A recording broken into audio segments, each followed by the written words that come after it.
и детей. Вы когда-нибудь слышали, что такое 1000 дней окно возможностей? Это время от беременности женщин до 2-го дня рождения ребенка. Физическое и умственное развитие ребенка до его полноценного развития зависит от полноценного питания именно в первые 1000 дней. Я собираюсь поделиться некоторыми полезными рецептами, которые вы бы могли попробовать всей семьей. Ингредиенты для этих рецептов доступны в магазинах, и я уверен, они понравятся и детям, и взрослым. Итак, начнем. Сегодня мы будем с вами готовить известную национальную кашу, которая называется буламык. Мы сегодня приготовим 4 различных вида. Буламык с тыквой, буламык с молоком, буламык с желтком и буламык просто классический, без ничего. Для того, чтобы начать приготовление, нам необходимо помыть руки.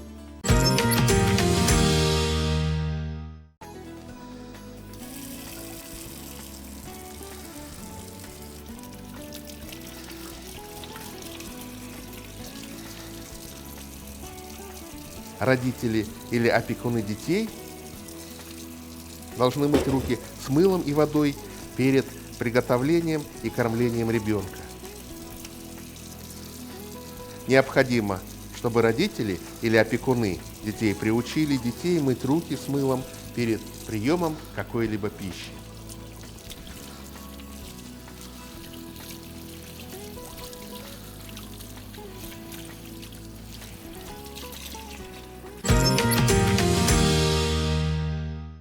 Издавна в киргизских семьях для дополнительного питания детей, для прикорма использовали именно кашу буламык. Готовится она очень просто. В качестве наполнителя использовали муку, либо муку крупного помола, которую делали специально для того, чтобы изготавливать из нее вот эту кашу. Но мы сегодня воспользуемся обычной мукой, и я покажу вам, как это делается. Сегодняшний буламык содержит 4 вида обогащения, которые помогут вам убедиться в том, что ребенок получает в необходимом количестве витамины и минеральные вещества. Итак, начнем. Для начала возьмем сковородку и растопим там масло.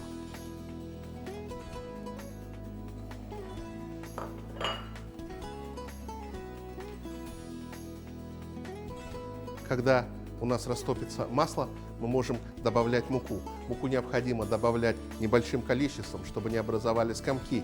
И муку необходимо пожарить до светло-золотистого цвета. Дорогие мамы, продолжайте кормить детей грудным молоком до 2 лет. Это будет залог того, что ваши дети вырастут крепкими и здоровыми.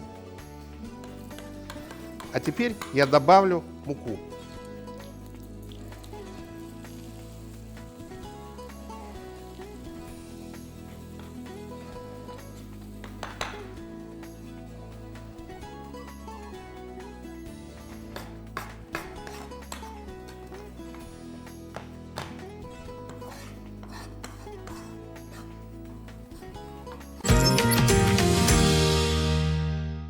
Классическая основа буламыка готова. И теперь я разделю на 4 порции, для того, чтобы я смог приготовить различные варианты.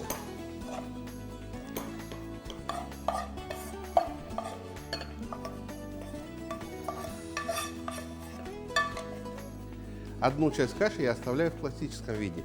Другую часть каши я приготовлю с молоком. Я выложу кашу в сковороду и добавлю молоко. Хотелось бы отметить, что поскольку коровье молоко содержит очень много белков и других микроэлементов, то рекомендуется его давать детям старше 1 года.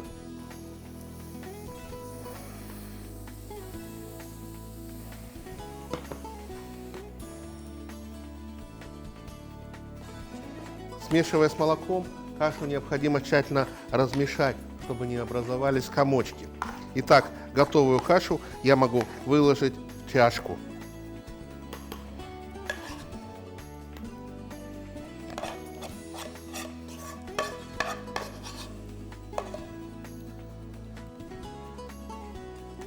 Другой вариант каши мы приготовил эту же кашу с молоком и с тыквой. Для этого я предварительно почистил и отварил тыкву, и теперь я ее могу измельчить на блендере с молоком и добавить в буламык.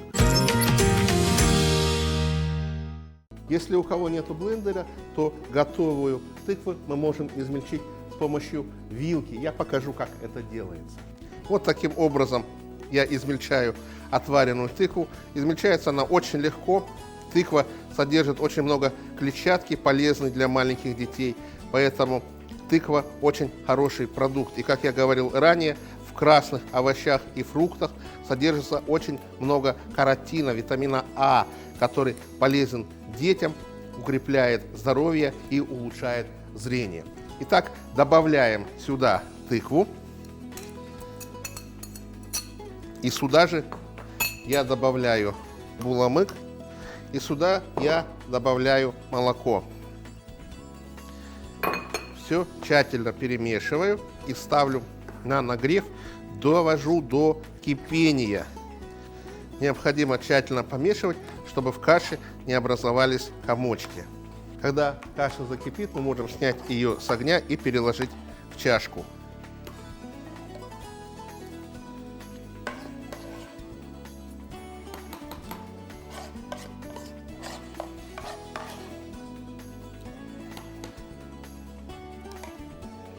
И последний вариант каши буламык, я ее приготовлю с отварным желтком.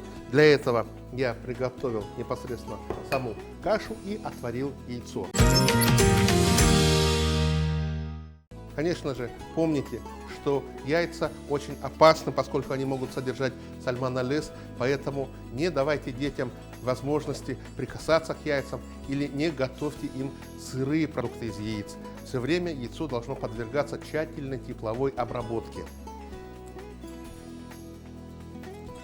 И извлеку отсюда желток. Теперь этот желток я могу добавить в кашу и измельчить его с помощью вилочки. Теперь тщательно перемешаю, и таким образом я получу очень питательную пищу, богатую витаминами и минеральными веществами. Чтобы получить доступ к сегодняшнему рецепту или загрузить всю кулинарную книгу, посетите веб-сайт, указанный на экране. А сейчас я напомню, из чего мы приготовили сегодняшние блюда. Основные ингредиенты: 2 столовые ложки муки, 1 чайная ложка сливочного масла, 1 чайная ложка сахара и 1 стакан молока. Также мы использовали 50 грамм тыквы и 1 желток. Помните, что здоровое поколение – это наша ответственность и наше будущее. А я желаю вам приятного аппетита!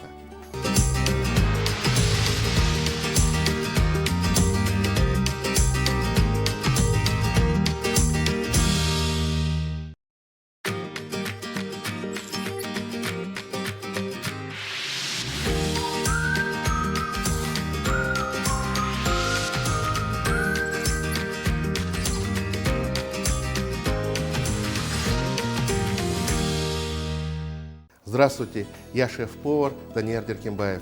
Я рад поделиться некоторыми идеями и рецептами о вкусной и здоровой пище для взрослых и маленьких детей. Но прежде чем мы начнем, я бы хотел поговорить о чем-то важном для всех. Полноценное и здоровое питание является важным фактором для здоровья матерей и детей. Вы когда-нибудь слышали, что такое 1000 дней окно возможностей? Это время от момента беременности женщины до 2-го дня рождения ребенка. Физическое и умственное развитие ребенка для достижения его полного потенциала зависит от правильного ухода и питания именно в первую 1000 дней. Я собираюсь поделиться некоторыми рецептами, которые вы можете приготовить дома. Ингредиенты для этих рецептов вы можете свободно купить в магазине. Я думаю, эти рецепты и блюда понравятся всей вашей семье. Итак, начнем. Сегодня мы приготовим котлеты для младенцев. Для котлет мы будем использовать с вами куриное мясо, говяжье мясо. В принципе, в монокотлетах можно использовать один из двух видов, но я сегодня использую два вида.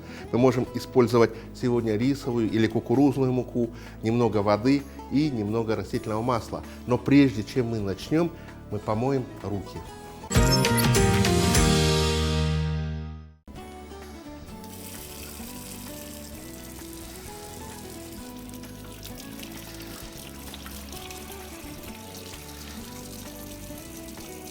Родители или опекуны детей должны мыть руки с мылом и водой перед приготовлением и кормлением ребенка. Необходимо, чтобы родители или опекуны детей приучили детей мыть руки с мылом перед приемом какой-либо пищи.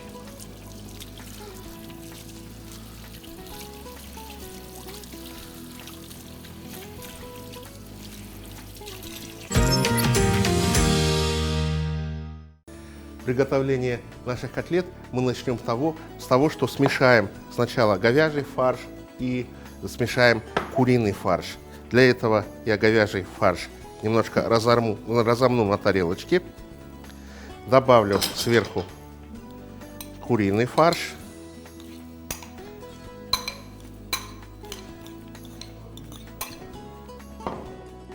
И теперь я добавлю 1 ложечку рисовой муки, для того, чтобы фарш получился достаточно крепким и не развалился. Теперь мы можем аккуратно перемешать оба фарша. Яйца, домашняя птица, рыба и мясо имеют важное значение в питании ребенка. И нужно, чтобы дети ели продукты животного происхождения несколько раз в неделю. Необходимо мелко измельчить, чтобы ребенок мог покушать. Сегодняшний рецепт нашего блюда включает мясо, фарш и может быть в виде отличного обеда или ужина.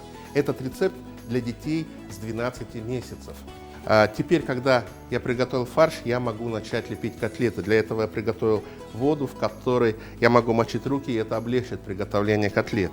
Хотелось бы отметить, что годовалые дети могут присоединиться к столу и есть измельченную пищу. Измельченную пищу дети должны потреблять не менее 300 мг. Это будет приблизительно 20 столовых ложек. Или, например, 1 вот такая кружка. Мы приготовим небольшие котлетки, которые сформируем и выложим на тарелочку. Можно постоянно мочить руки для того, чтобы мясо не прилипало к рукам. В этом возрасте ребенку можно давать разнообразную пищу, и ребенок должен пытаться ее кушать сам.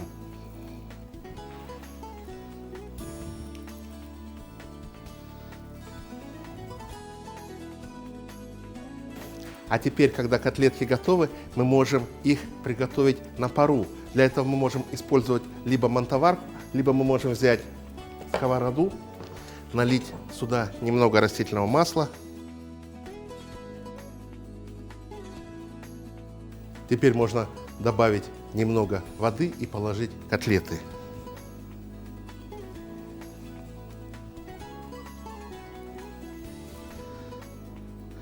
Постарайтесь сделать котлеты не очень большими, около 1 сантиметра в толщину, чтобы они хорошо смогли пропариться.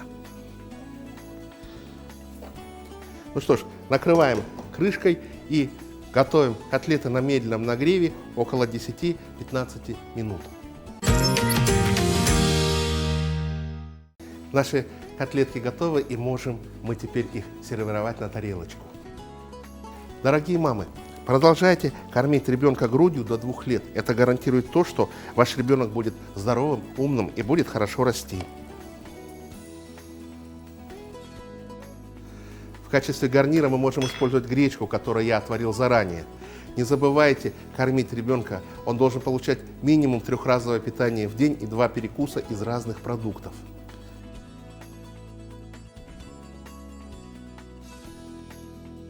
Поскольку этот рецепт для детей с 12 месяцев, поэтому мы можем спокойно использовать гречку в качестве гарнира.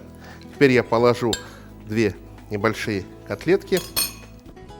Чтобы получить доступ к этому рецепту или загрузить всю кулинарную книгу, посетите веб-сайт, указанный на экране.